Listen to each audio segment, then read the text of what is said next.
반갑습니다. 부동산 투자 여행의 박일입니다. 장마철임에도 불구하고 날씨가 매우 덥습니다.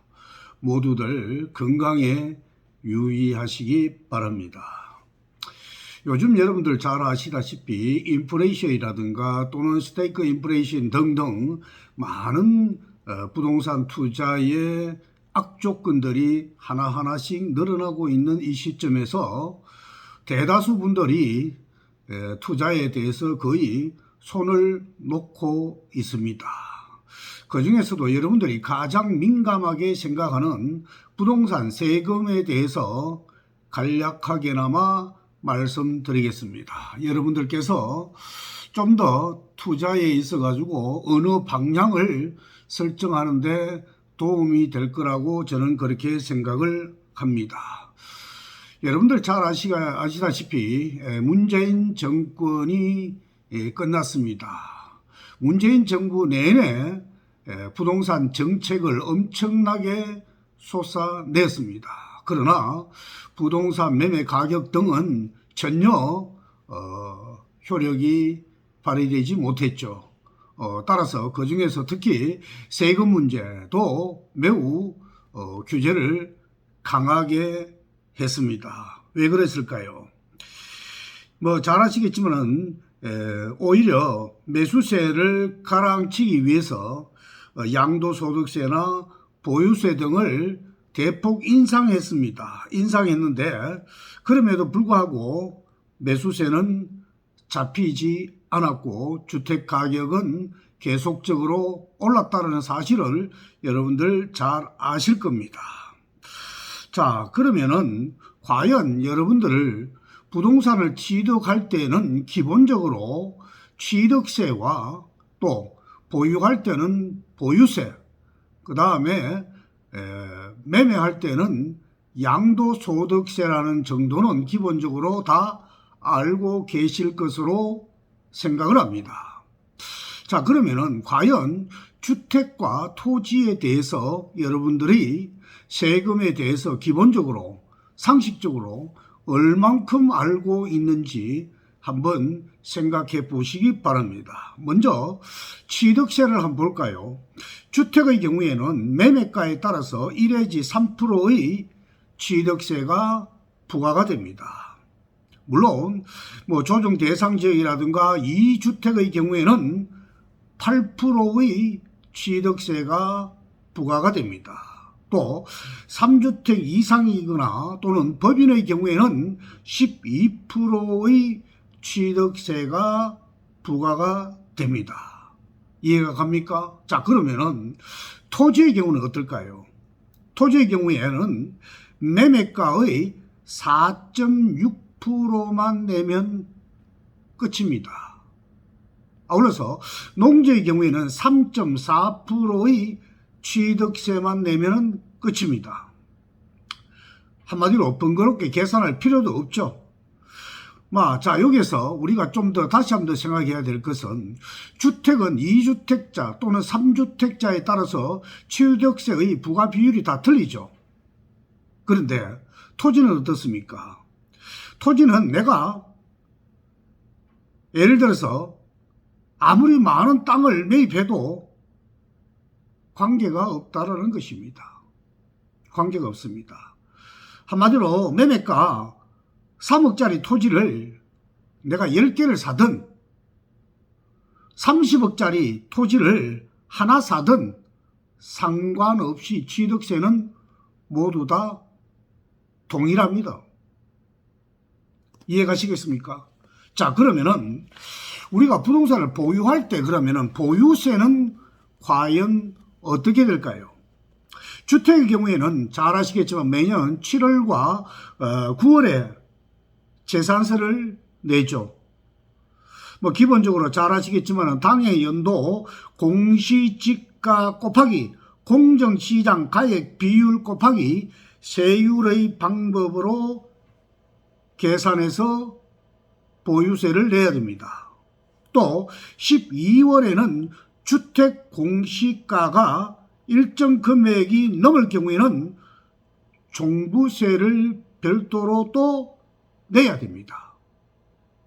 주택수가 많아질수록 세율이 6%까지 늘어나기 때문에 사실상 잘 아시겠지만은 우리 지방에는 그래도 종부세에 대한 부담은 좀 덜합니다만은도 수도권의 경우에는 종부세 부담이 많다라는 것은 여러분들 잘 아실 것입니다. 아울러서 여기에다가 더욱 무서운 것이라고 할까요? 무서운 것은 취득세와는 다르게, 즉 쉽게 말해서 취득세는 한 번 내면 끝이죠. 그러나 보유세는 어떻습니까? 매년 내야 됩니다. 매년. 자, 이해가 갔습니까? 그러면은 토지의 경우에는 어떻습니까? 매년 9월에 한 번 재산세를 내면은 끝입니다. 물론 토지에 따라서 다르겠지만은 공시지가의 0.07%를 한 번 내면 끝입니다. 이해가 가시겠습니까? 그럼 마지막으로, 자, 양도소득세는 과연 어떨까요? 양도소득세. 주택의 경우에는 차익, 잘 아시겠죠? 차익에 따라서 부과가 되죠. 양도소득세는 차익에 따라서 6%에서 46%까지 적용을 받습니다.